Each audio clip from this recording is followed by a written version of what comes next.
नमस्कार साथियों, all India medical students association United से राष्ट्रीय अध्यक्ष भरत बेनीवाल आप सभी को नमस्कार करता हूं। क्रांतिकारी सवाल पेश करता हूं। जिस प्रकार से कि आप सभी को पता है, काफ़ी लोग चिंतित भी हैं। मामला कोर्ट में है कम्युनिटी हेल्थ ऑफिसर की भर्ती का और पैरामेडिकल भर्ती का भी।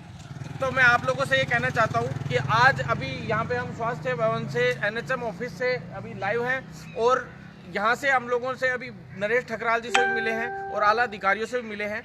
अधिकारियों से मिलने के पश्चात जो मीटिंग हुई उसका निष्कर्ष यह निकला है साथियों, आप लोगों को मैं बता देना चाहता हूं। कई साथी लोग चिंतित हैं कि भाई ये भर्तियों में क्या होने जा रहा है। कई लोग कह रहे हैं DV का मामला हो रहा है, कभी कुछ हो रहा है, कभी कुछ हो रहा है। तो साथियों, मैं आप लोगों को इतना कहना चाहता हूँ कि अभी ग्रेवियंस पोर्टल की जो बात हुई है कि भाई ग्रेवियंस पोर्टल 3 दिन के लिए खुला और फिर बंद हो गया, ऐसा सामने आया था मामला। कुछ अधिकारियों का ये कहना है कि भाई हमने तो उसमें सिर्फ डिस्प्ले किया है कि भाई किन किन लोगों का ग्रेवियंस, जो नरेश ठकराल जी उनका ये कहना है कि भाई ग्रेवियंस पोर्टल 3 दिन के लिए जो खोला गया था उसमें हमने डिस्प्ले किया है कि पहले जो ग्रेवियंस ली थी उनमें से किस किस की का क्या क्या सभी की किस किस की जमा हुई है और किस किस की तो उस दौरान कई लोगों ने भर भी दिए, तो वो कोई दिक्कत नहीं है, इस हिसाब से उन्होंने बताया है। जबकि ग्रेवियंस पोर्टल 7 तारीख तक के लिए बात हुई थी या इस तरह का मामला हुआ था। तो साथियों, उसमें नीचे लिखा हुआ आ रहा था कि 7 तारीख तक का ग्रेवियंस पोर्टल का जो है मामला है। तो साथियों, इस तरह से जो विभाग की बातें हैं वो असमंजस स्थिति में आती हैं हल्की हल्की। जिस तरह से मैंने साफ सुथरे शब्दों में विभाग के अधिकारी MD साहब को भी बोल दिया कि साहब ये किस तरह का क्या चल रहा है। आप लोगों को जब 20 से 25 दिन पहले दिए गए थे, एक बार खाली रहा था मामला और हमने कहा था कि ग्रेवियंस पोर्टल आप अभी खुलवा लो। मैंने खुद ने कहा था इनको, मेरे पहले के वीडियोज़ भी देख लो कि भाई आप तुरंत प्रभाव से अभी ग्रेवियंस पोर्टल खुलवा के और निस्तारण जो करने कर दीजिए, तुरंत प्रभाव से करने तो है ही। बार बार ये इस तरह का क्या नाटक चल रहा है इन लोगों का, मुझे खुद इस चीज़ से मुझे गुस्सा आता है। और मैंने कहा था पिछली बार भी आपको, पिछले वीडियो में भी, कि अब मेरा खोपड़ा खराब होना शुरू हो गया है और अब हम तांडव मचाने का वक्त आ गया है। साथियों, मैं आप लोगों को ये कह देना चाहता हूँ कि भाई अभी स्पष्ट शब्दों में इन लोगों ने ये कहा है, अभी हालांकि ये पैरवी तो सभी साथियों की कर रहे हैं, इसलिए हम लोग अभी तक हम लोगों ने कुछ नहीं किया था कि कोई काम, कहते हैं सीधी उंगली से घी निकले तो अच्छी बात है, टेढ़ी उंगली नहीं करनी पड़े तो ज़्यादा अच्छा रहता है। तो जो बात अभी इन्होंने बताई वो यूँ कह रहे हैं साफ साफ, कुछ चीज़ें हम लोग लीक नहीं कर सकते।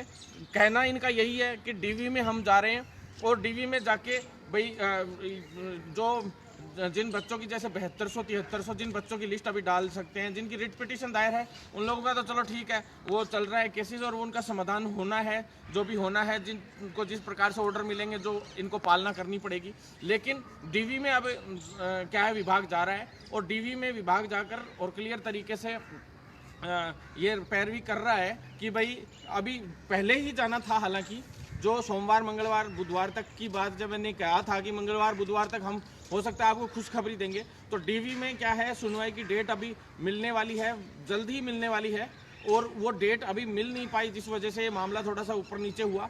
लेकिन मैंने कहा था मंगलवार बुधवार तक सभी को खुशखबरी देंगे हम, कोशिश हमारी यही थी साथियों। और हम ओपन भी नहीं कर रहे थे कि इन्होंने ही कहा था कि भाई हम लोग कुछ अच्छा करने जा रहे हैं। तो साथियों, DV में जाकर और ये लोग ये करना चाहते नहीं चाहते हैं और DV में लगा भी दिया। ये मान लीजिए बहुत जल्द उसका वो भी आ जाएगा परिणाम भी कि भाई DV में इस मामले को लेके जा रहे हैं कि भाई जो बच्चे बचे हुए हैं, जैसे जिनका रिट पिटीशन लगी हो तो ठीक है, जो बाकी के हैं उनका तो रिजल्ट निकाल ही सकते हैं, इसलिए डबल बेंच में उनकी पैरवी करने के लिए गए हैं और चिंतित होने की आवश्यकता नहीं है। जो ग्रेवियंस पोर्टल का मामला मैं बता देता हूँ, ये मामला फिर उलझेगा। मैं अब भी कह रहा हूँ, ये चीज़ देख लेना आप, 9 तारीख के बाद उलझने की संभावनाएं आ सकती हैं कल को कि भाई 9 तारीख या 10 तारीख को। हमने साफ जब सिंगल बेंच ने कह दिया था कि भाई 7 तारीख तक निस्तारण कर देना चाहिए इनको, ग्रेवियंस पोर्टल खोले रखते कोई दिक्कत नहीं है। बार बार कभी इधर का कभी उधर का, इस तरह से एक मामला नहीं बैठता है। पहले जो डिसीजन हुआ था उसके अंदर ग्रेवियंस पोर्टल का खोल खाल के 7 तारीख को कर करा के निस्तारण 8 तारीख तक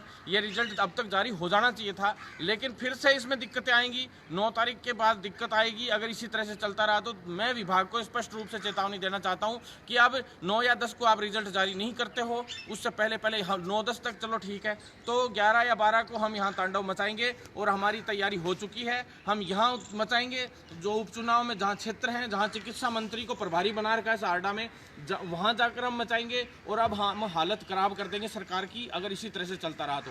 नंबर 1 बात।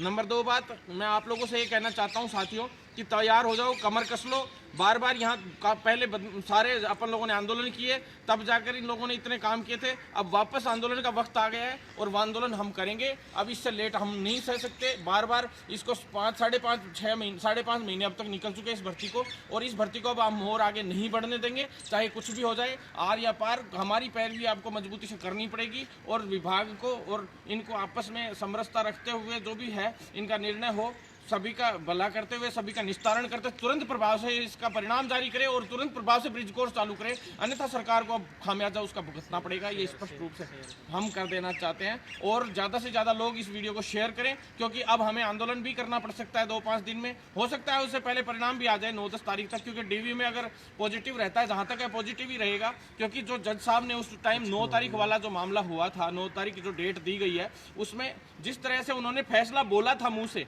वो फैसला ऑर्डर नहीं किया एक तरीके से, उसमें डॉक्यूमेंट्स में वो उस तरह का फैसला नहीं आया इस जो उम्मीद थी, जो उन्होंने बोला गया था। और हालांकि हम लोग पार्टी बन के या किसी भी तरीके से हम इस मामले को तुरंत प्रभाव से निपटाना चाहेंगे कि निर्णय हो, और कुछ लोग पार्टी विभाग की तरफ से भी बनेंगे, और सामने वालों का भी हम नहीं चाहते किसी के साथ गलत हो, सभी के साथ अच्छा हो और सभी का निस्तारण हो।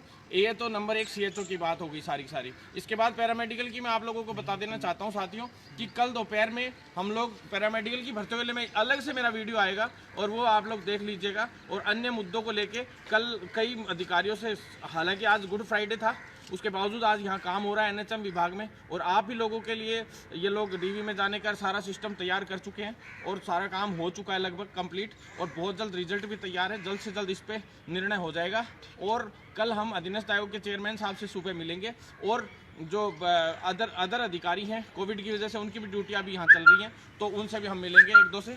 और आप लोग ज़्यादा से ज़्यादा वीडियो को शेयर करें, जिससे अब CHO के लिए जो बड़ा आंदोलन करने की तैयारी है 10 या 11 तारीख को, उसमें तैयार रहें साथियों।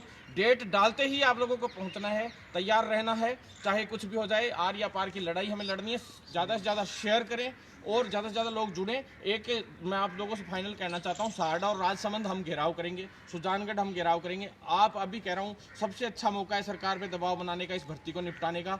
इसके बाद जब चुनाव हो जाएंगे 14 तारीख को और 17 तारीख तक निपट जाएगा मामला, तो फिर कुछ नहीं होना। तो आप लोग ज़्यादा से ज़्यादा लोग अपने नंबर भी भेजें सारडा वगैरह के लिए, तो हम लोग सीधा वहाँ चिकित्सा मंत्री को प्रभारी बनाकर सारडा में वहाँ घेराव करेंगे सीधा चिकित्सा मंत्री का। आप लोग तैयार रहे साथियों। धन्यवाद।